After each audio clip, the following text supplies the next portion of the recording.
I'm very glad to be here with you all tonight. As I said before, my name is Wisdom Cole, and I'm the Interim National Director for the NAACP Youth and College Division.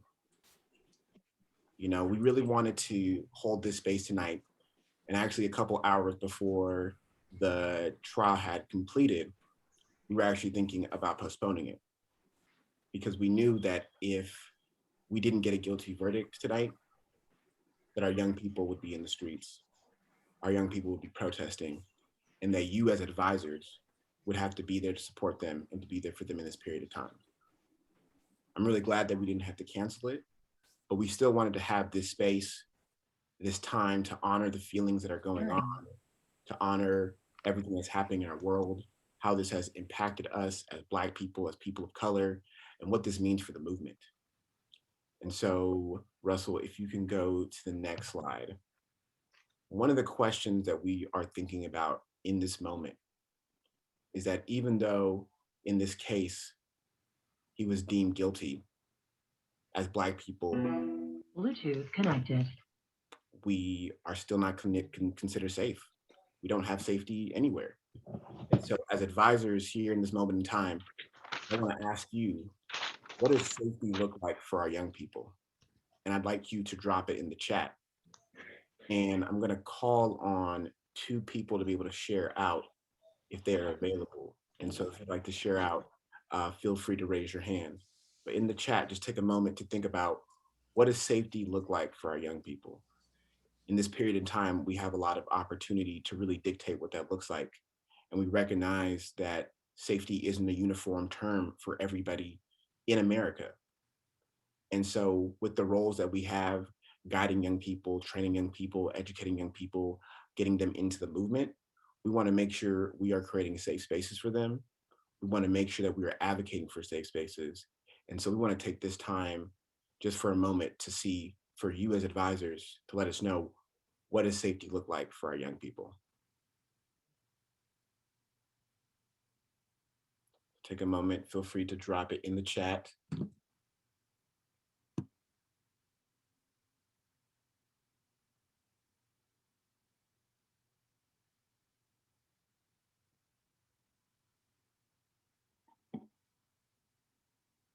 So I see safety is when our beautiful brown children do not have to tremble at the sight of police vehicles.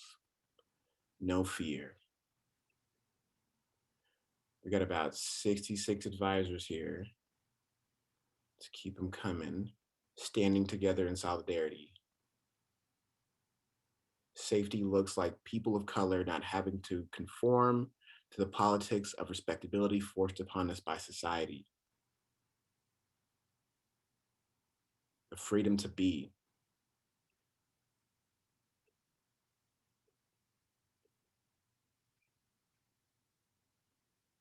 Safety looks frail with a thin veneer and fraught with holes.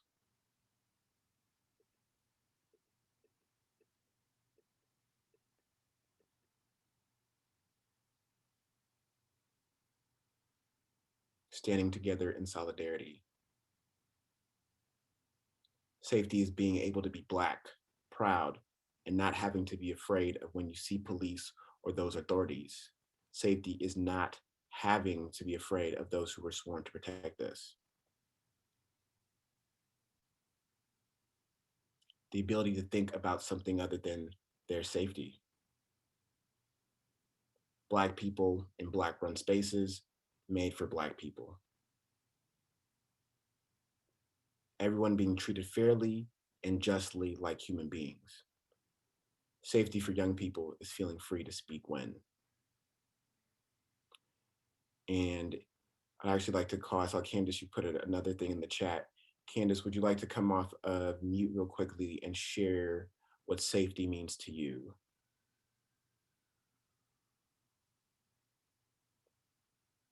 Miss Candace Williams.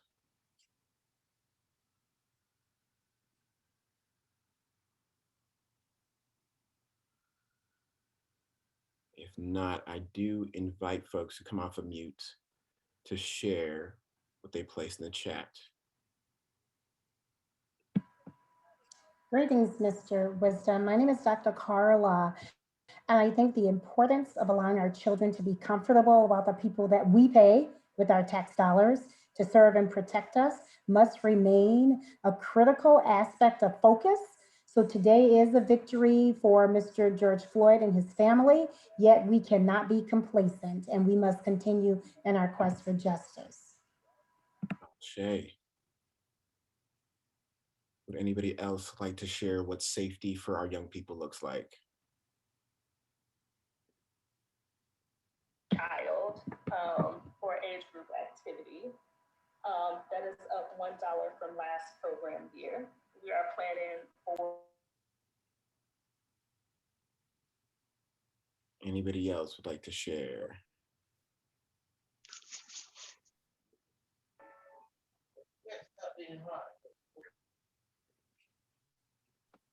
Yes, my name is Dawn Bryan. I'm a co-advisor of the Roanoke Branch Youth Council. And safety is being able to go about and moving without fear of, basic things, seeing a police car or seeing a police officer in your peripheral and you're just doing what you're supposed to do. You're not engaging in illegal activity, worrying about if you look like a suspect that they got and that they won't just ask a question, but accost you in a manner that could cost you your life. So that's what that means to me. Thank you, Don. So we're getting a lot of things in the chat. Folks are sharing out what safety means to them.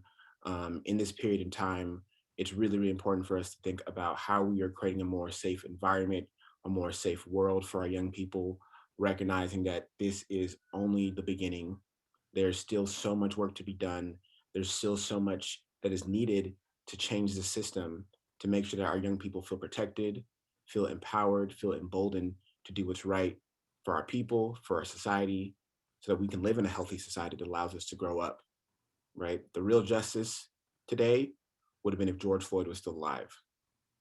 And so it's very important for us to recognize that today, we can celebrate it as a victory, but we still have a long way to go. And so I want to thank you all again so much for being with us here tonight. There could have been other places you were here tonight. Things could have been very different, but we are glad that we were able to be here together. We are going to get into our training for tonight. We have a lot of great updates and information to share with you all.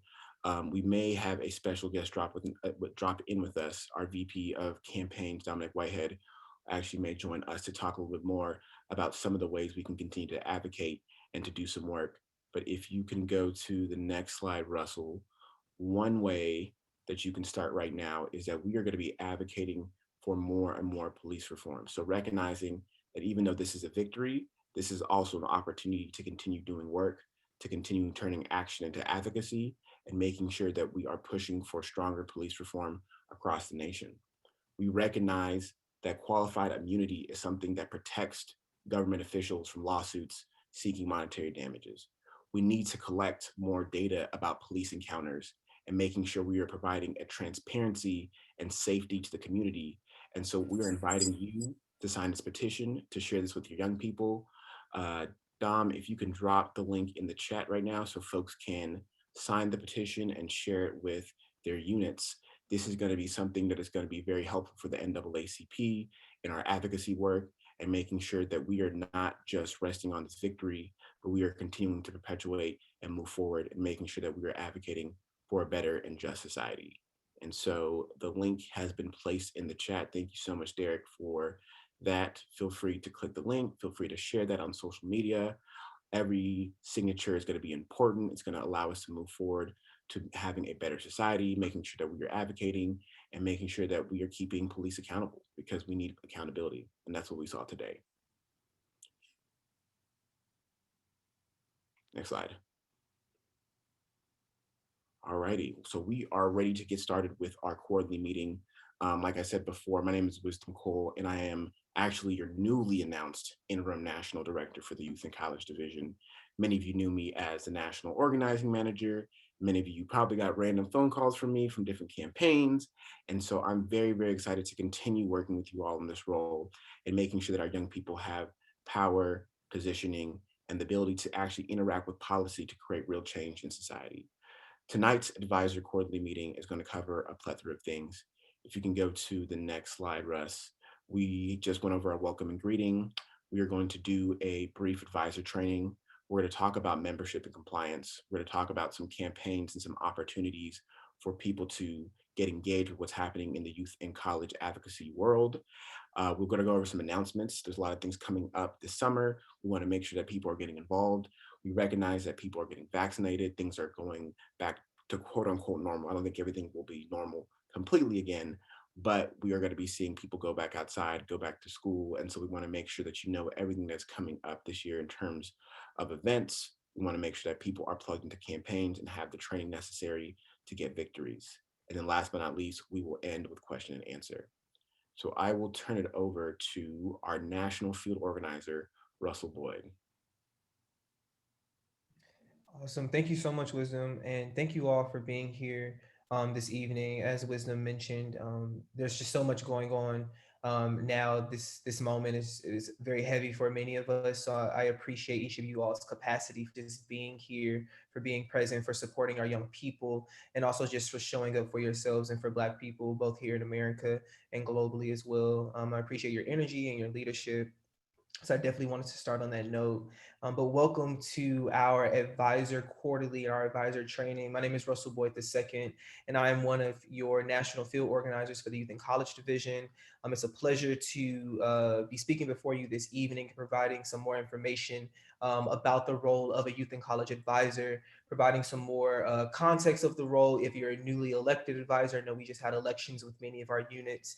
If you're a newly elected advisor, this will be a perfect crash course for you to just learn more about the role of the advisors, how our adult branches and our youth and college branches work together, and all of that is good information, providing you with who to contact at the national office about some good about things that you may need, and so on and so forth. And importantly, getting your young folks connected to the work of the NAACP and making sure that they have opportunities to advocate as young Black voices and young Black people in this country. So definitely want to go ahead and jump right into it. So what is a youth council advisor? So a youth council advisor is a member in good standing of the association who's at least 22 years of old and is either a member of the branch, reside or work within the jurisdiction of the youth council operates. They are an ex officio member of the youth council executive committee, and they do not have voting rights. So I know the young folks are always doing some great stuff. You may want to throw your vote in there sometimes, or tell them what to do. The role is there to advise, to sit there and to be an advising and supporting force, pushing them to their creativity, to their bounds, and making sure that they have everything that they need. Same thing with our college chapter advisor, who's a faculty or staff member to the college chapter, is an employee of the college, and is a member of the NAACP. They also serve as a non-voting member of the executive committee. So again, being there to provide support to our young folks, making sure that they have that support and their guidance with the great wisdom and expertise that you've had organizing as well, both with the NAACP and in your own regards. So many people may ask, like, what should a youth and college advisor do? Should I do this? Should I do that? Let me tell you some things that you can be doing as a youth and college advisor, some things that you should be doing. You should be working with your youth council, your college chapter, but it should not, but you shouldn't direct or dictate what they're doing. You should be frank and you should provide, great suggestions and things of that nature, considerations to their ideas, but not dictating what they're doing. You should also, stay well informed with the plans of what they're doing, checking in with them, making sure that you attend as many meetings and activities as possible, and that you're frequently consulting with them and speaking with them just about different things pertaining to their role or activities of the unit. You should be aware of the organization's goals and directions as a whole, and this will definitely help you as you're advising and you're supporting our young folks in the things that they're doing. So for instance, if you're very aligned and you understand, what we're doing with student debt, at the national office, you're definitely being able to connect our young folks to some things. So if they're having an event, you can connect them to that opportunity to connect the work to the stuff that they're doing. Also just assisting in bringing in our new officers for the executive committees, developing their leadership skills and making sure that they are acclimated and they can be successful in their role as serving the chapter. Also, the advisor should be prepared to deal with major problems or emergencies that happen with the unit, being able to be on standby should they need that emergency support, should there be a direct action that's needed to happen. Making sure that you're there to stand in and be of that support is definitely appreciated and something that all our advisors should be doing. making sure that they're linking other organizations and units together to serve as a resource to our folks doing the great work. Also motivating our members to think as a team. We all know that teamwork makes the dream work. So making sure that it's a team-led effort, an intergenerational effort, and that folks are constantly working together to achieve our goals.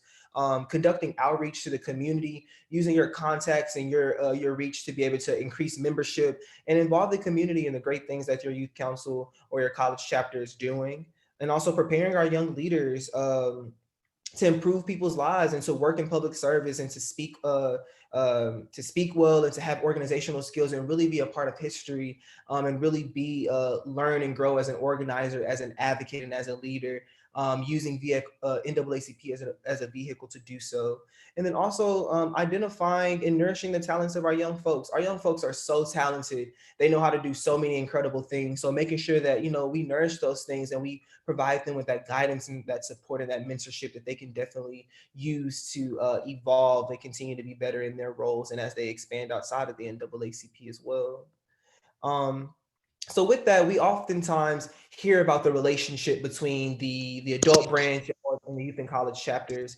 And in the NAACP, we always want to make sure that we are working from an intergenerational model, that our older folks are working with our young folks, that our older folks are learning from our young folks, that our young folks learn from our old folks, and that it's a collaborative effort. Black folks and people of color, or people who who are historically disenfranchised, we have that collective thing that bands us together. So making sure that we're working in solidarity and in a collective framework to do our work. So definitely branches should encourage the independence from adult branches, but also cooperation as well, making sure that youth councils and college chapters have their own identity, their activities, but are also cooperating with the adult branches as well. Branches, they shouldn't have a heavy hand in youth and college affairs. They should be supportive to the work that they're doing and to the development of young leaders. But they shouldn't be heavy-handed in dictating what those youth and college units are doing. And there should definitely be a mutual respect between college chapters and youth councils, making sure that that respect is there and that adult branches understand what youth and college chapters are doing, where they're coming from, and that is vice versa, so that we can have that great intergenerational model. Some ways that adult branches can further support youth and college units: they can provide for financial support, programmatic support, campaign support, and advice when asked. Prime example, if a youth and college chapter is hosting a phone bank, making sure that the members of that branch can be a part of that phone bank as members of that community, because all of those people in that community are being impacted by the same issue. So making sure that we're working together and they can be a part of it. That's a great way that the adult branches can be involved. They can provide history and training to make sure that youth and college chapters, they understand the structure and the purpose of the organization. Older folks within our organization have so much wisdom and knowledge that can be definitely helpful with understanding the magnitude of the NAACP and the magnitude of all of the things that this organization can do. So making sure that we can always provide them with that knowledge and that support is definitely appreciated and always helpful. Also making sure that adult branches have faith in young people and that they're always being forced to build new leadership within the NAACP. That's our goal. Make sure that youth leaders have that support and that guidance and that mentorship so that they can be successful during youth and college and also transition into our adult branches into leadership one day as well. So you kind of know the ins and outs of what it may take to be a youth and college advisor. Now you have that information, you have that knowledge, but here are some things that'll definitely help you advise your unit and be of support in terms of unit administration. Something that everybody should be doing: every unit, every state conference should fill out our officer update form. The link to that is here. We'll be also dropping that in the chat for folks to complete. If you have not completed the officer update form, please do so on behalf of the unit. This makes sure that we have all your up-to-date contact information. We know who to send stuff to, who to make sure folks is getting stuff about opportunities, announcements, trainings, all of that good stuff. So if we don't have your officer update form, we can't connect you to those opportunities, and we want to make sure that you're getting all of our communication. We also want you to do our membership portal training, and the membership portal training goes hand in hand with the officer update form, because in order for you to get membership portal access, you have to complete the officer update form. That's one of those requirements. So once you complete the officer update form, making sure that you've signed up for a membership portal training. And I know many of you have taken the membership portal training, have completed the officer update form and are looking for access. We are actively working on getting you all access. If you have completed those trainings and you still don't have access, please email tlum@naacpnet.org and be sure to CC either myself or Derek Lewis, your other national field organizer, so that we can keep that conversation going and ensure that you get that training as soon as possible. Derek and I don't have the autonomy to give you that training, but we can definitely make sure that we connect you over to our department that can get you that training and make sure that we're constantly following up on that so that you can get access and can, have those membership rosters on hand, be able to upload your members for the unit and support our secretaries as they do that work as well. If you haven't completed those trainings, no worries. There's opportunities to do that coming up on Saturday, April 24th at 3 p.m. and then also Friday, April 30th at 7 p.m. And both of these are Eastern Standard Time. We'll be sending out an email to follow up this information. Those links to sign up are also in the chat for you to access as well. So if you wanted to go ahead and complete that ahead of time, you're more than welcome to. But we'll also be following up with this great information. And these are things that will definitely serve you in being effective in operating your unit and helping your youth councils and college chapters operate the unit. Now, sometimes we have some difficulty contacting folks. So we want to make sure that you are connected to all of the right people, who to contact about what issue. So you see a lovely graphic here that says, who's your field organizer? That'll be either myself or my lovely twin in the movement, Mr. Derek Lewis. We split the great country by regions in a few states, and that is who you will contact about certain issues as it relates to youth and college at the national level. Derek has regions 1, 4, 6, the great states of Alabama, South Carolina, Florida, DC, and Virginia. And I serve regions 2, 3, Tennessee, North Carolina, Mississippi, Georgia, and Maryland. If you fall within those states or regions, this is who you will contact about issues.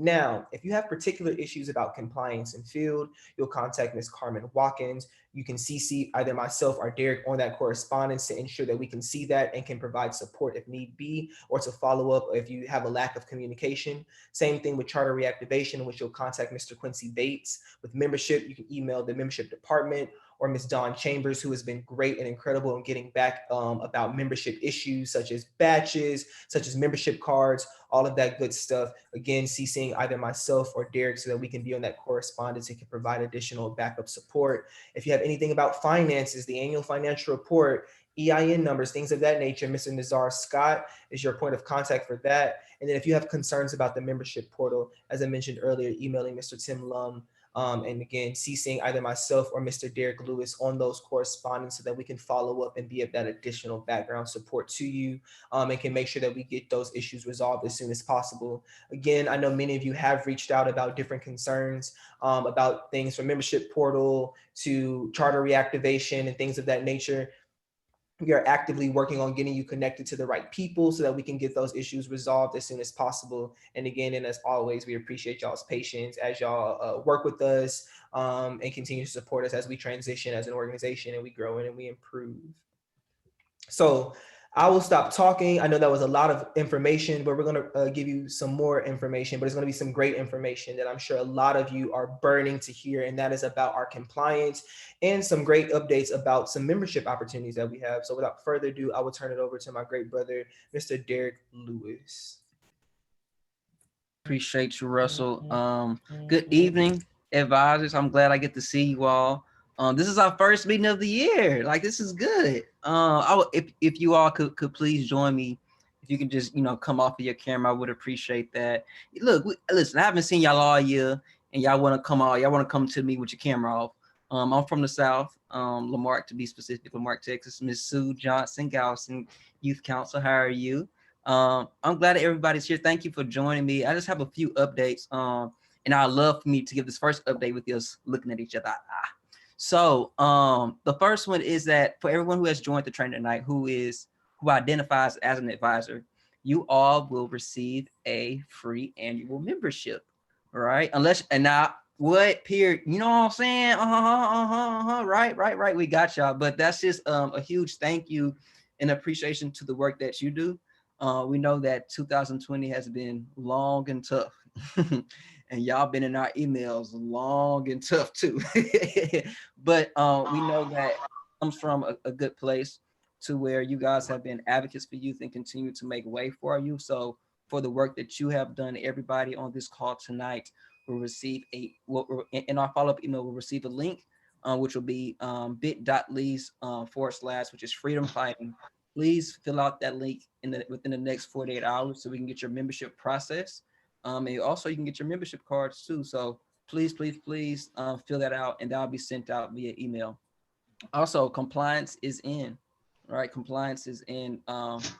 Our compliance date, our compliance deadline date was April 12th of this year, which is 90 days outside of convention. With that, usually with that April 12th deadline, that is where membership essentially locks in for compliance. I'm glad to report that right now for Youth in College, I have 194 units that are in total compliance, which consists of membership and financial, which equates to 565 delegates. So 565 youth will have voting power at this upcoming convention, which has a great potential and possibility to increase based off of the board's decision. So you all know that compliance consists of 25 members and also submitting your annual financial report and paying the dues associated with that. At the February board meeting, the board of directors had a discussion to essentially omit the annual financial fees for the moment. And that was essentially pushed back to staff to determine where we would go with that. That decision is still up in the know what this would be.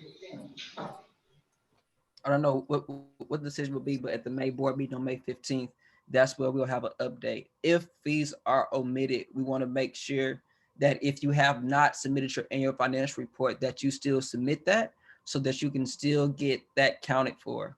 Just because fees have been omitted for the time being does not eliminate financial report submissions. So if you have not submitted your annual financial report, now's the opportunity to submit that. And at the May board meeting, we'll have a final answer of whether fees will be permanently waived for this year for units, which will be a huge help when we talk about delegate strength for youth in college, and also for adults.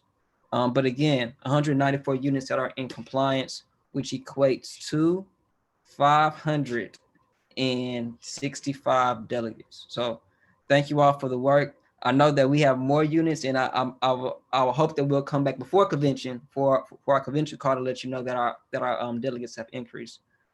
But thank you all. If you have any questions about your compliance status, please contact your state leadership. They will have that for you today. Thank you so much, Derek. As you all know, our compliance is out and we're actively working on that. So as Derek mentioned, please contact your state leadership. They will have that information and we'll be able to talk with you about that. At this time, I would like to take a brief pause and acknowledge and have a very special advisor come and join me for a very brief conversation and to provide some great insight and wisdom. And that's Ms. Tammy Greer Brown from Staten Island. Ms. Tammy Greer Brown, are you here? I am. I'm sorry I'm late. No worries. Thank you so much for joining us. And thank you again. For everyone who does not know, Ms. Tammy Greer Brown is the advisor for the Staten Island Youth Council, and she is a rock star. She is absolutely amazing. She is always active with her youth council members. She's always emailing us about the crazy, incredible things that they are always doing throughout the year, from protests to campaigns, to calling folks, to leading actions, to testimonies, to everything. She is doing the thing in New York. So I just wanted to take some time to not only publicly acknowledge and celebrate her great work as an advisor, but to also give her an opportunity in some space to just provide a few words of wisdom to our advisors on the call about her experience as a youth council advisor and some things that have provided her with some success along the way as she's done great work with her youth council.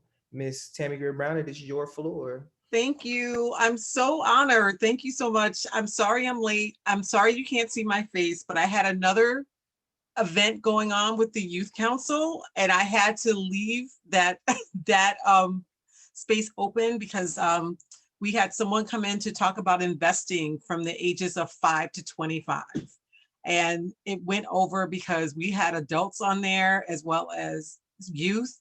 and they did not want to stop talking. So you're going to see our youth starting to invest in their own portfolios after that meeting. So you see this is my picture. This is my favorite pictures when I was at a homecoming at Howard. So I thank you so much. I cannot tell you what the rhyme and reason is as to why the Youth Council is so successful, except for the support that we get from everybody, including the youth. They really do tell us what they want. And I think one of the things that really helps is that we're very, very open, and we make sure that what they want is what they get. And if they don't know how to get it, we're lucky enough that we have parents who are parents of the youth council members, or who may not even be parents of the youth council members, support the youth in everything that they do. So we have a lot of a camaraderie between the parents of the youth council members as well as the youth council. I think that one of the biggest things that has really helped us a lot is that we're pretty much active in so many different ways. We're an activist group. Staten Island is, as you know, is the only Republican borough in New York City. It's very, very conservative. We just lost our seat to for our congressional seat to someone who is a Trump supporter who actually had a rally for him on Staten Island. So there's always a reason to fight about something on Staten Island. I think that one of the things and that we had to be very cognizant of is that we're not like Brooklyn, we're not like Manhattan, we're not like Queens. We have the smallest number of Black and brown folks on Staten Island when it comes to African Americans and Africans and so on and so forth. So therefore, we have no choice but to be loud. And there are no other organizations on Staten Island where there is a voice for Black and brown youth, period. So because of that, we kind of feel like it's our duty to make sure that we don't lose that and that we cultivate the youth that we have. One of the biggest things that we do is that we meet youth where they are. So many times what we find is that people want to go for the biggest and the brightest and the people that are the most, that have the loudest voices, when those who don't have very loud voices, but just have sharp, keen minds get left behind. So we have been very fortunate, and I'm glad to see Desiree Scott on here and my New York State advisor, Miss Phoebe, and some of my other fellow advisors like Cynthia and Miss Lynette. We pretty much cultivate our youth where they are, and we take them as they are, and over the years we build them up into, we don't even know what they're going to be. They decide what they're going to be. So every year what we do is, and we have to make sure we let you guys know this too, we set our programming up from the beginning, before we even start. Usually we take the summer off and we hang out. We'll go out for ice cream. We have ice cream socials. We might go to a park. We've had barbecues at people's houses. So that's like an annual event where we have barbecues together, where we have a lot of fun. And even Karen Blanding comes to our events all the time. And so what we do, and Ms. Desiree is there, we actually sit down with the youth and we go through everything that they want to do for the entire year. And we set times and dates for it immediately. That way we know what we're going to be doing. We know what we can do. We know what to tell people what to do. And we actually send it out to the adult branch. We send it out, we post it, and we let people know from day one and from the beginning, starting September 1st, what our programs are for the year. So it helps us to stay organized, and it helps us to stay focused. And what's happening for the last year to 2 years, one of the things what we didn't do is that we didn't partner with a lot of people. Because one of the things that we found is that there's so many people who are so desperate for Black and brown youth voices that they will come to an NAACP meeting and then try to extract the kids that we have already started building up. And then what they do is they spread them thinly. And so then they have no time to do what we've allowed them to grow into doing, and that is having their own voice. So what they do is they amplify the voices of our Black and Brown youth to help them with their own agenda, and then our agenda gets lost. So I had to be like the Gestapo and put a stop to that, because what we weren't doing was fulfilling the needs and the wants, the desires of all of our youth councils and what they decided they wanted to do. And we had adults coming in saying, well, you know what, I have this program that I need to get you to help me build my deliverables and my inputs and my outputs so I can get funding.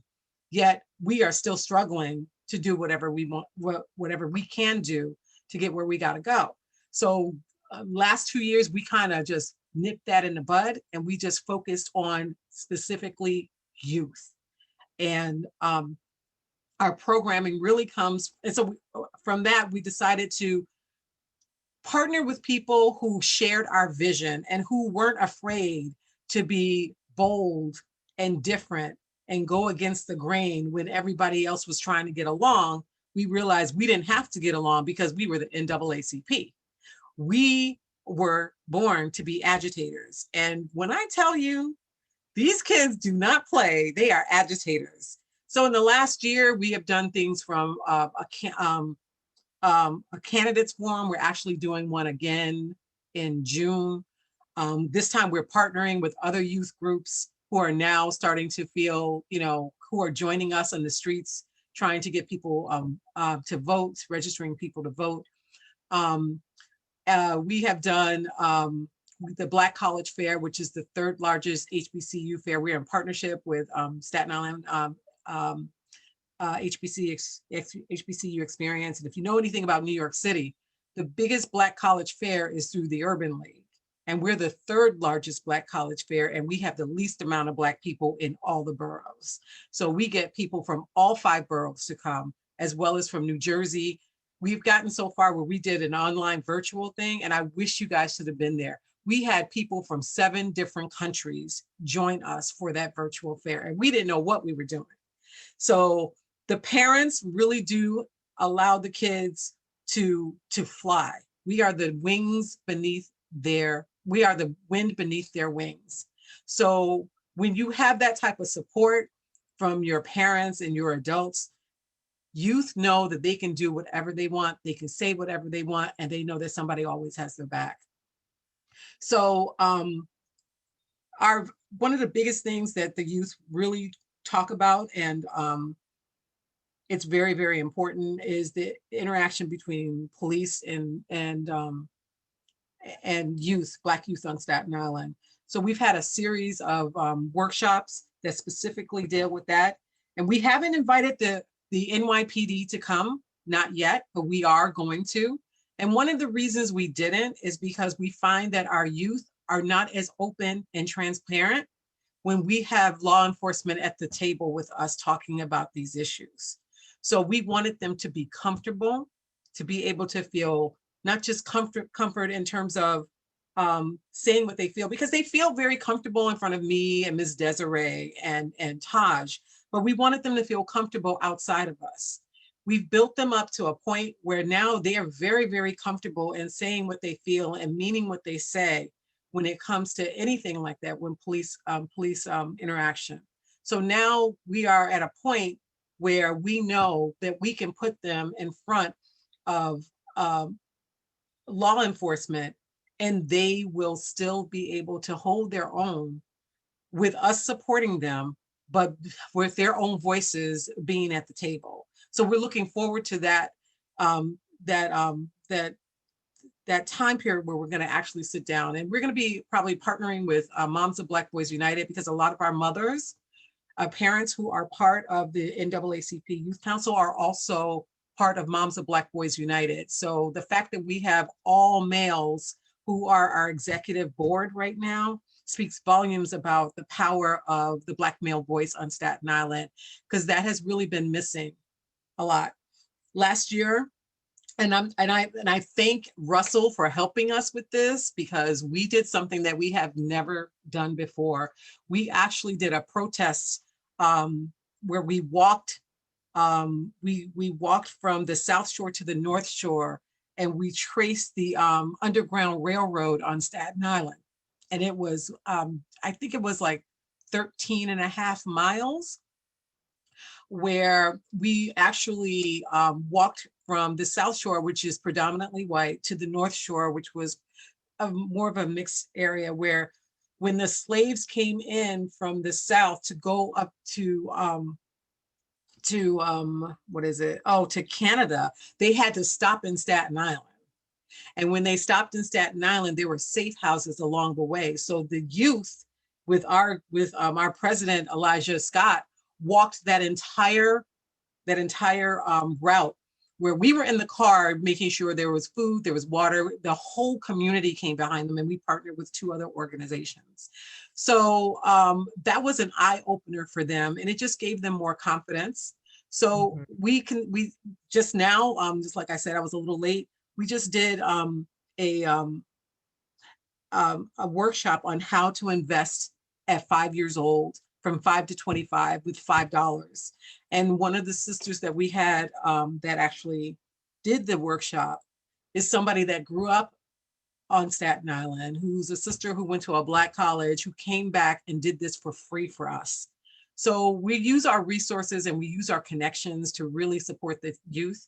And now we're trying to help youth get jobs over the summer, where we have, I've partnered with one of my cousins who's actually helping some of the youth get summer internships with some of these businesses. So these are some of the things that we do, and we do it because we love them and we believe in them. That's amazing. And this is why, Ms. Tammy, you are a rock star, because these are great things. And I hope that each of the advisors on the call was able to listen in and just hear about these great things, and hopefully feel inspired about some things that you could do with your youth.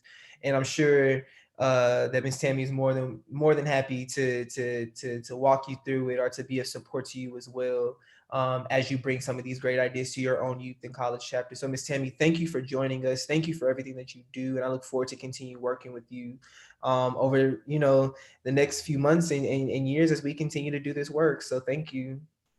Thank you very much. I appreciate all of you guys. Thank you.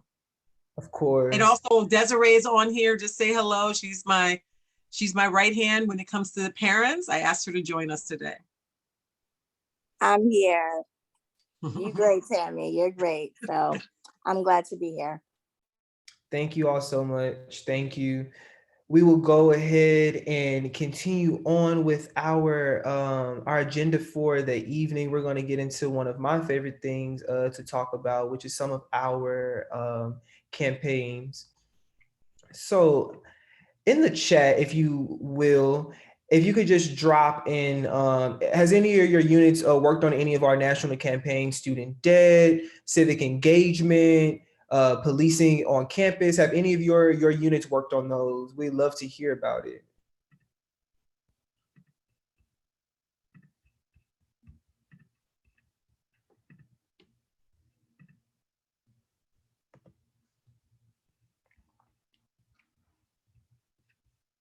Awesome. Then as y'all talk about that in the chat, and we hear about some of the great things that y'all have been doing, or so, and if you haven't worked on anything, maybe some of the things that your young folks are interested in working on. Are they interested in doing student debt work, of doing civic engagement work? Are they interested in working on ending policing in schools? So even if y'all haven't worked on anything, drop in the chat of some things that y'all may be interested in working on. But for some of the campaigns that we're focusing on at the national office here is our student debt work, which I'm really excited about. I love working with our student debt work, because we're building a movement of young people to push the president to cancel at least $50,000 in student loan debt. But in addition to that, developing pathways for debt-free and equitable education. That is, I know, important to all of us in some way, making sure that our young folks and people in general have access to education, have access to debt-free education. And folks, especially Black folks who are disproportionately impacted by student loan debt, have that opportunity towards upward mobility. So being able to do drastic and immediate relief by canceling $50,000 in student loan debt is the least this administration can do to make on its promise of building back better and providing relief to almost 47 million borrowers who are crushed in student loan debt, and those who are currently waiting to go into repayment as well, which is another number that is just drastic and huge. So we want to definitely make sure that our young folks are connected to that, seeing how our people are disproportionately impacted by that issue. Now, also talking about our cut the contracts work, which is some incredible work that we really had a lot of high energy and success in last year, especially around this time and as we led up to June and July as well, with everything happening in the country, of building this movement of young people to end policing in schools and develop pathways for safe, inclusive and equitable environments for academic success. So we definitely want to make sure that y'all are connected and involved in those. We have some links here that we'll drop in the chat as well for those campaigns, but we definitely want to make sure that y'all can be connected. And in addition to, we have some announcements that are going to go right hand in hand with some of our campaigns, because we definitely need y'all to know these things as y'all get connected to our campaigns. The first, some stuff that is happening here is our new officer training. Those are for our newly elected officers. We need all newly elected officers and folks returning to executive committees as well who are re-elected to join these officer trainings. Our next one is happening on May 3rd. And again, on May 17th, that is a mandatory training for all of our newly elected and re-elected executive committee members, making sure that they can join that training to get that great knowledge of information. We led a training this past Monday. Derek did a phenomenal job, and our young folks felt very inspired, very informed about the work in the Youth and College Division. So I'm excited about continuing those and making sure our young folks have that opportunity to be trained and educated on the ins and outs of the division. Also, we are working with our great student debt and higher ed partners around the country to collect our student debt stories. We want to hear about student debt stories, about education equity stories, your stories of being a Black person in the education system, your young folks, their stories of being Black young people in the education system, their fears of student loan debt, how they feel about college and education in general. We want to hear that. We want to be able to tell our stories, to share those with elected officials and stakeholders. So we're building out this huge project to where we're collecting stories. So far, we've collected almost 7,000 stories in a week. We definitely want to make sure that Black voices, that young Black voices, are a part of that story and have the opportunity to have their voices heard in that conversation. So please share your story. Encourage your young folks to share their story, their parents to share their story using the link on the screen that will also be dropping in the chat as well. I mentioned earlier about our mailing list. If you have not heard from myself or Derek or Wisdom or Dominique or Danielle or the Youth and College Division, something is wrong. We need to make sure that you are on our mailing list. So if you are not, please join our mailing list, our listserv, so we can make sure that you get all of those communications. We also, tomorrow, I have a direct action and mobilization training. There's a lot of stuff happening around the country. And we want to make sure that folks are good, that folks have all the tools that they need to be mobilized, and that they can do what needs to be done in terms of advocacy. So we definitely want to make sure that folks are on that training that's happening tomorrow at 7 p.m. Eastern. Please share that with your young folks. Join if you can. Share with as many people as possible so we can pack that out and make sure that people are knowledgeable and aware of what's going on there. And then we also have an all-unit call that is happening this week as well on April 22nd. The link and the sign up for that is forthcoming. So as we will be sending out an email follow-up with all of this great information, we hope to send out that all-unit call link to you all as well to make sure that your young folks are on that and that you're on that, so that we can, as an organization, come together and meet and debrief and talk about what's happening in our country and our next steps of how we plan on moving as a collective. And then I also would like to talk about convention, and I want to bring a very special guest, Ms. Helen Myers, our Vice Chair of the National Convention Committee, to give some updates on our national convention. So Helen, the floor is yours. Hello, good evening, everybody. Thank you so much, Russell. Like he said, my name is Helen Myers, and I serve as a youth member on the National Board of Directors for Region 4. I also have had the pleasure to serve as the Vice Chair of the Convention Planning Committee on the Board of Directors for the past 4 years. So I'm just going to give you a few updates. So of course, this year's convention is virtual. We unfortunately will not be able to go to Charlotte. But the dates are July 10th through the 14th. And then AXO and regional meetings will be the week prior, which is July 6th through the 9th. So we are officially 83 days away from convention. And yeah, yay, claps. But the theme this year is fighting forward. So as of right now, there has not been any like solidified logistics sent out, like as far as registration, but that information will be released by the end of this month because registration will open next month. But like I said, I don't have an official date for that right now. But as far as cost, so the youth will be $15 and adults will be $30. So it is $5 cheaper for the youth than it was last year. So the youth and college program will be July 14th from 6:30 to 8 p.m. Eastern Standard Time. So we are actually ending the convention. We're the last program to go, which is kind of cool. So we get to build up that momentum for the youth throughout the week.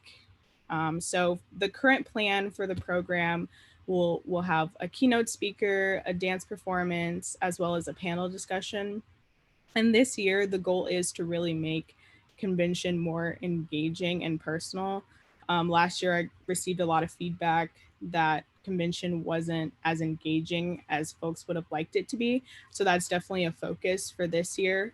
Some things we're implementing are like Twitter town halls or IG lives that we'll kind of have throughout the time of convention, just so folks can like interact, like I said, as well as something new we're doing, which is like TikTok, like kind of like a countdown to convention. So the plan is to do like 50 days out. So these TikToks will basically be about like what we're going to be discussing like during the convention, and it's great promotion. And then also this year is an election year for the youth. So the National Youth Works Committee and a youth board member seats are up for election. So there will be 7 seats, 1 youth from each region on the National Board of Directors, and then as well as on the National Youth Works Committee. So if you aren't familiar with what the National Youth Works Committee does or what it is, so the committee recommends programs and policies and updates the Board of Directors of the status of the Youth and College Division, as well as makes recommendations for the development of the division. So members elected, they take the office immediately following the close of convention, and they serve this term for 2 years. So that's all I have for right now, and I'll be happy to answer any questions that you may have.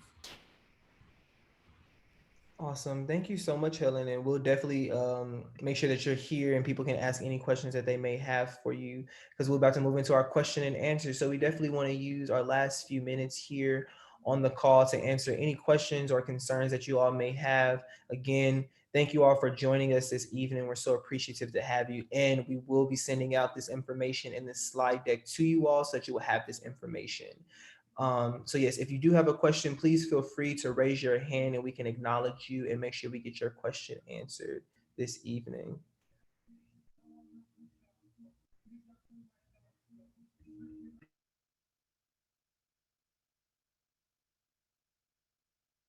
Okay, I see Case, and if I pronounce your name, my sincere apologies. Kasimi?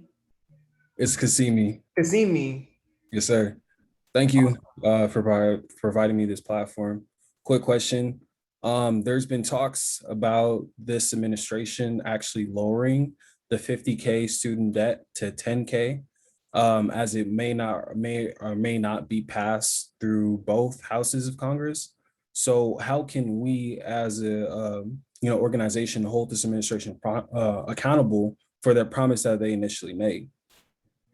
Absolutely, and that's something that we're definitely focused on. We're not backing down from our minimum goal of $50,000 in debt cancellation, and our work is centering that from the meetings that our student leaders are having with congressional leaders. I know our student debt organizers in Louisiana just met on Friday with Senator Bill Cassidy to advocate for $50,000 in student debt cancellation.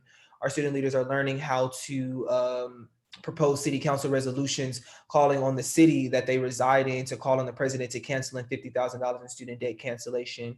We're meeting with attorney generals to talk about the call for them to call on the president to cancel $50,000 in student debt cancellation, in addition to providing consumer protections to our borrowers and states, making sure that our student leaders learn how to craft policy and policy protections, and being able to have meetings with stakeholders and elected officials to talk about $50,000 as a minimum of debt cancellation, period. There is no lowering, and we're staying really firm and true on calling for $50,000 in debt cancellation. And that'll continue to expand as we look at our next steps of not only debt cancellation, but what does it look like for debt-free and equitable education as well. So what does free college look like? What does consumer protections look like? What are effective financial aid systems look like? What does a Black inclusive education look like as well?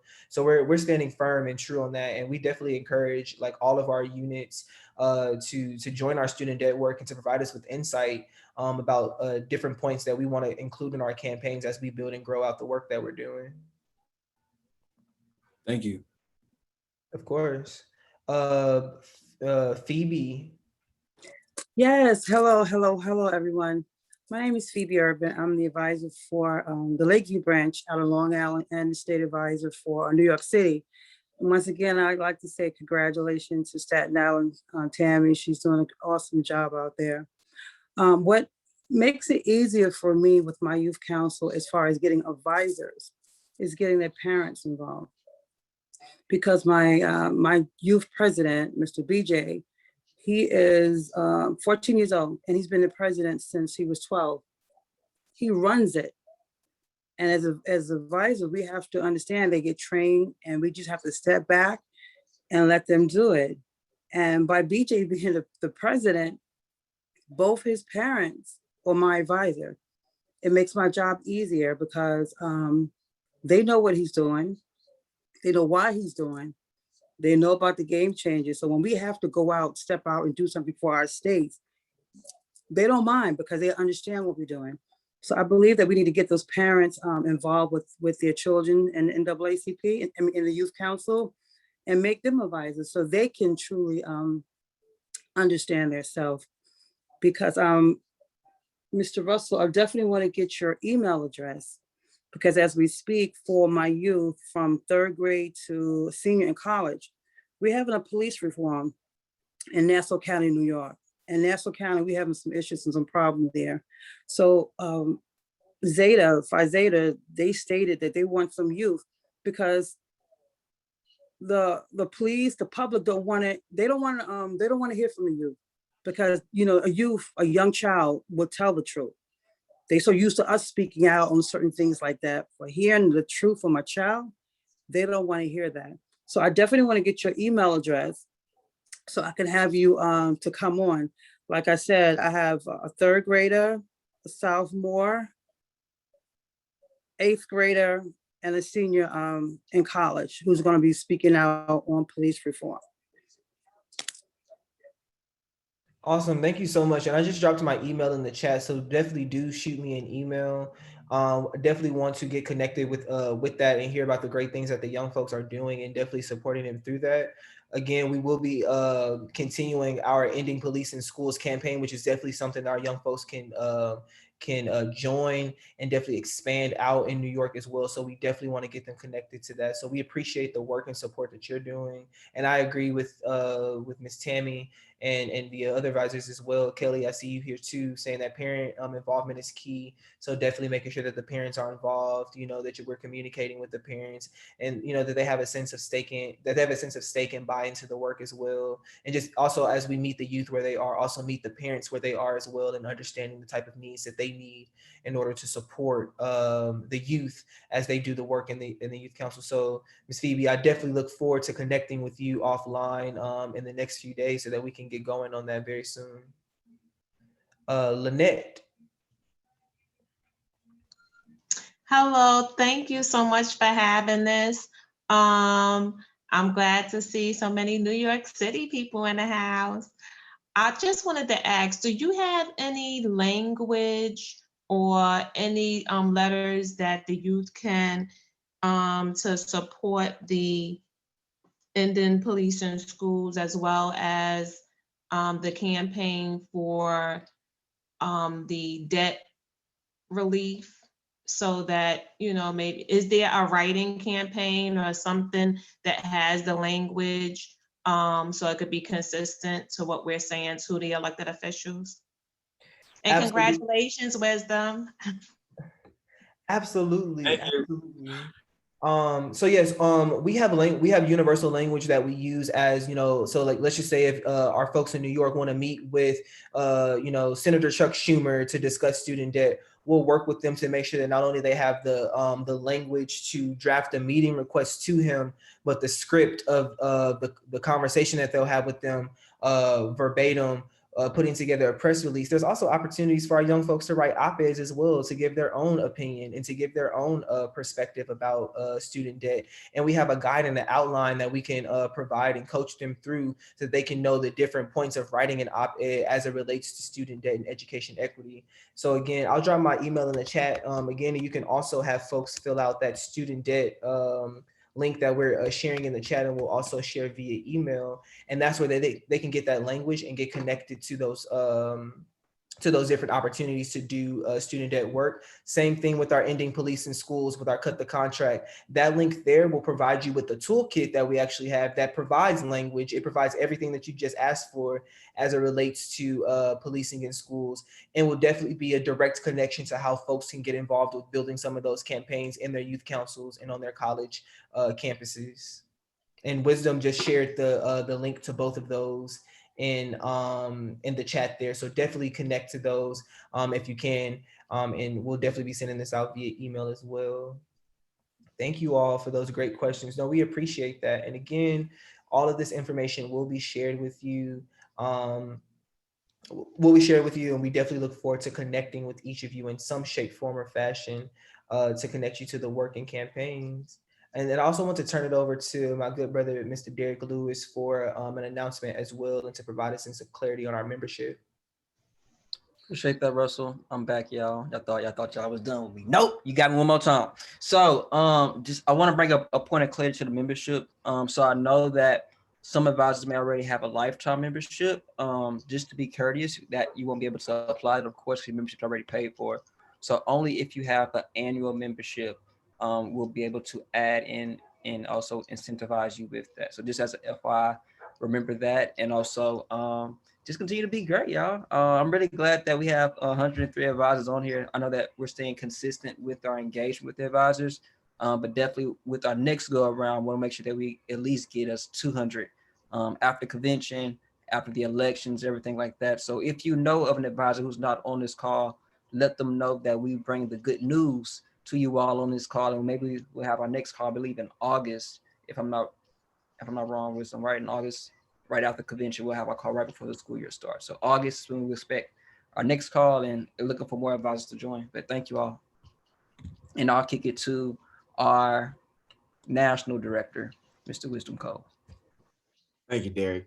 And I want to say thank you to all of y'all for the love and support. I appreciate all the emails I've been getting, all the amazing congratulations. You know that we're going to continue doing this work, but we can't do this work without our advisors. And so I'm super glad that you all have been here.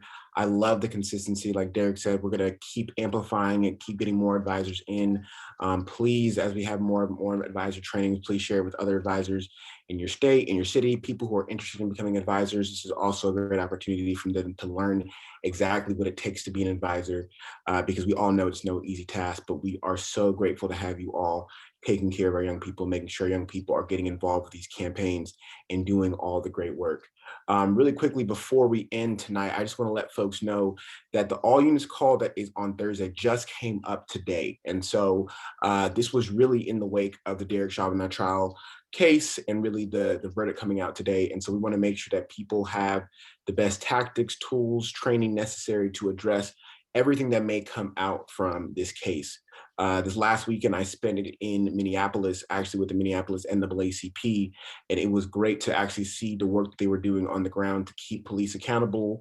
They had a great relationship with the mayor, they had a great relationship with the community, and they were constantly in conversation about what changes needed to happen in the city as well as in the suburbs. And so we know, like I said before, that this fight is not over. There's still so much to do.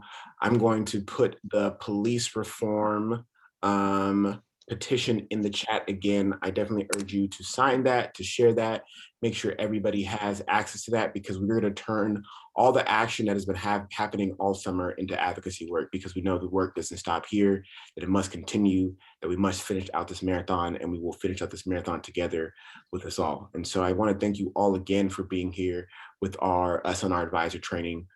We know again that today has definitely been full of multiple emotions, but we know that we will continue to press on. We know that we will continue to fight for truth, because we know that we need each other to do this work. So thank you all so much. And I want to give a big shout out to the staff, Derek Lewis, our national field organizer, Russell Boyd, national field organizer, and Dominique Waters, who is our program consultant. All of them have been doing excellent work in the last month in the transition, and we're going to continue to do work as we get ready for convention and all the great campaigns that are coming this year. So thank you all so much tonight, and I will let you all go. Thank you, Wisdom. Appreciate you. Thank you. Thank you. Thank you. Thank you. Good night. Thank you. Thank you. Good night. Thank you. This has been wonderful. Thank you. Great to see y'all. Thank you. Good to see you.